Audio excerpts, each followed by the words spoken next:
বীর চট্টলা টিভি। আসসালামু আলাইকুম। বীর চট্টলা টিভি থেকে আমন্ত্রণ জানাচ্ছি। আমি তানিশা সুলতানা আফিফা। চট্টগ্রাম মহানগর পুলিশের সিএমপি বায়েজিদ বোস্তামী থানা পুলিশের টানা অভিযানে মাত্র ২৪ ঘন্টার ব্যবধানে একটি চাঞ্চল্যকর হত্যা মামলার মূল রহস্য উদ্ঘাটন করা হয়েছে। গ্রেফতার করা হয়েছে ৫ জনকে, যাদের মধ্যে রয়েছেন নিহতের শ্বশুর শাশুড়ি, শ্যালক, শ্যালকের বন্ধু ও স্ত্রী। একই সাথে হত্যাকাণ্ডে ব্যবহৃত দেশীয় ছুরি ও 7 গিয়ার ছুরি সহ গুরুত্বপূর্ণ আলামতও উদ্ধার করেছে পুলিশ। গ্রেফতারকৃতরা হলেন খোরশেদ আলম মোল্লা ৫১, তার ছেলে মোহাম্মদ আরিফ মোল্লা ২০, ছেলের বন্ধু মোহাম্মদ দেলোয়ার হোসেন ওরফে বাবু ১৯, খোরশেদের স্ত্রী রহিমা বেগম ৪৫, পুত্রবধূ নূরজাহান আক্তার আঁখি ২২। পুলিশ সূত্রে জানা গেছে, নিহত মোহাম্মদ হানিফ ৩৫ ছিলেন আসামি খোরশেদ আলম মোল্লার বড় মেয়ের স্বামী। হানিফ ও তার স্ত্রী আখির ৭ বছরের দাম্পত্য জীবনে পারিবারিক কলহ লেগেই ছিল। এই কলহের জেরে ঘটেছে নির্মম এই হত্যাকাণ্ড। ১৫ই জুন ৩ বছরের শিশুকন্যা হাবিবার অসুস্থতার খবরে হানিফ শ্বশুরবাড়িতে যান। সেখানে কথা কাটাকাটির এক পর্যায়ে খোরশেদ আলম তার পাঞ্জাবির পকেটে থেকে একটি ছুরি দিয়ে হানিফের বুকে আঘাত করেন। আহত অবস্থায় পালিয়ে যাওয়ার চেষ্টা করলে খোরশেদ, তার ছেলে আরিফ এবং দেলোয়ার হোসেন তাকে ধাওয়া করে ধরে ফেলেন।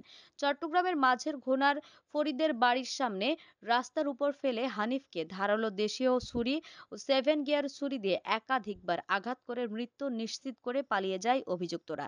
ঘটনার পরদিন ১৬ জুন নিহত হানিফের পরিবারের পক্ষ থেকে বায়েজিদ বোস্তামী থানায় একটি হত্যা মামলা নং ২২/২৫ ধারা ৩০২/৩৪ দায়ের করা হয়। মামলার পর এসআই নিরস্ত্র মোহাম্মদ নূর ইসলাম ও এসআই কাজী আবিদ হোসেনের নেতৃত্বে পুলিশের একটি দল চট্টগ্রাম মহানগরের বিভিন্ন এলাকায় অভিযান চালিয়ে ৫ আসামিকে গ্রেফতার করে।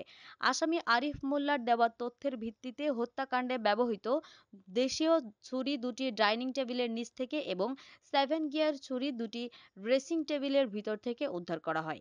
এদিকে খোরশেদ আলম মোল্লা ও তার ছেলে আরিফ মোল্লা আদালতে ১৬৪ ধারায় স্বেচ্ছায় স্বীকারোক্তিমূলক জবানবন্দি দিয়েছেন বলে নিশ্চিত করেছেন পুলিশ।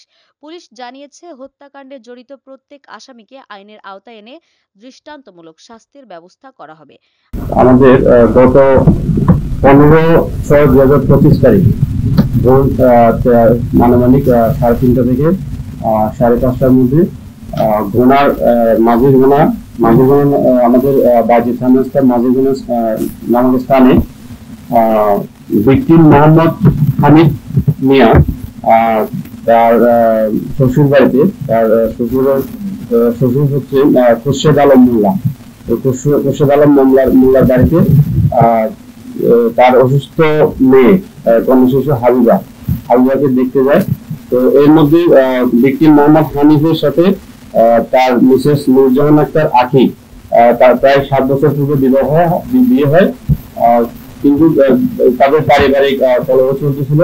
এর মধ্যে সে তার অসুস্থ বাচ্চাকে যখন ওখানে বাসায় দেখতে যায়, বাসায় দেখতে গেলে তাদের মধ্যে আবার রীতিমতো ঝগড়াঝাটি হয়। এর পর্যায়ে পরিকল্পিতভাবে খোরশেদ আলম মোল্লা, তার শ্বশুর এবং তার শ্যালক নাম হচ্ছে মোহাম্মদ আরিফ মোল্লা, এই দুজন তাদের তর্ক বিতর্কের এক পর্যায়ে তাদের বিশেষ করে আরিফ মোল্লার ছুরি দিয়ে তাকে ঘায় মারলে সে ভিকটিম ওখান থেকে বাঁচার জন্য পালিয়ে যায়। পালিয়ে যাওয়ার পিছন থেকে ধাওয়াতে হচ্ছে আরিফ মোল্লার বাবা খোরশেদ আলম মোল্লা এবং আরিফ মোল্লার বন্ধু বাবু, এই তিনজন তাকে ধাওয়া করে ঐশ্বর্য করে আঘাত করে তাকে ওখানে প্রায় মৃত্যু নিশ্চিত করে ওখান থেকে পালিয়ে যায়। তো পরবর্তীতে পুলিশ যখন খবর পায়, ওখানে গিয়ে ভিকটিমকে উদ্ধার করে হাসপাতালে প্রেরণ করে, কিন্তু ওখানে তাকে মৃত ঘোষণা করে। পরবর্তীতে আমরা ভিকটিমের শাশুড়ি এবং স্ত্রীকে স্থানীয় লোকজনের সহায়তায় আটক করে আমরা নিয়ে আসার পর তাদেরকে জিজ্ঞাসাবাদে জানতে পারি যে ঘটনা সম্পর্কে জানার পরে পলাতক ভিকটিমের শ্বশুর, ভিকটিমের শালা এবং ভিকটিমের শালার বন্ধু বাবু, তিনজনকে আমরা আইসিটি সহায়তা নিয়ে ঠিক একই দিনে অর্থাৎ ১৫ তারিখ ভোরবেলার ঘটনা, সন্ধ্যার সময় আমরা ভিকটিমের শ্যালক অর্থাৎ ১ নম্বর আসামি আরিফ মোল্লাকে এবং তার বন্ধু বাবুকে আমরা প্রবর্তন মোড় থেকে আটক করতে সমর্থ হই। পাশাপাশি ২ নম্বর আসামি অর্থাৎ ভিকটিমের শ্বশুর তাকে আমরা হাসপাতাল চট্টগ্রাম মেডিকেল কলেজ হাসপাতালের সামনে থেকে আটক করতে সক্ষম হই। পরবর্তীতে তাদেরকে নিয়ে আসার পরে আমরা 1 নম্বর আসামি আরিফ মোল্লাকে নিয়ে আমরা পিউতে ভিজিট করে পিউতে গিয়ে তাদের যে ব্যবহৃত অস্ত্র হত্যায় ব্যবহৃত যে অস্ত্রগুলো, দেশীয় একটা ছুরি এবং 7 গিয়ারের একটা ছুরি, এগুলো যে জায়গা ছিল তাকে নিয়ে ওখান থেকে আমরা এটা উদ্ধার করতে সক্ষম হই।